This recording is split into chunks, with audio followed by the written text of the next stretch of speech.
কবি সৈয়দ শামসুল আলম।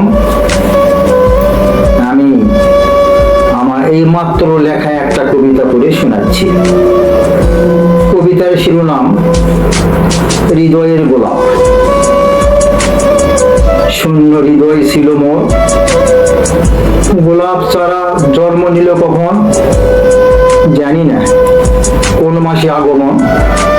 শুধু চারাই নাই, হয়েছে কানন, হৃদয়টা করেছে দখল।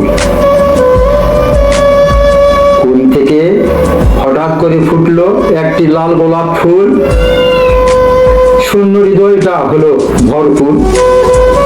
কি শোভা, কি অপরূপ শূন্য হৃদয়টি পড়েছিল।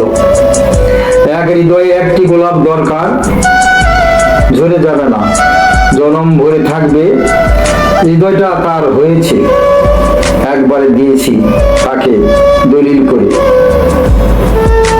আহা কি অপরূপা গোলাপ, এমন গোলাপ কখনো দেখিনি একবার।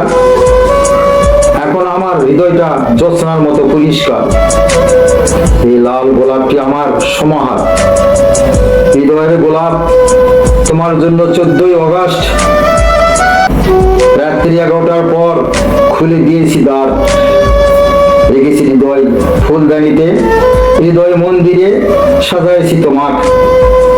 প্রতি নিঃশ্বাসে বিশ্বাসে দেখি বারবার তুমি আর কারোই নয়।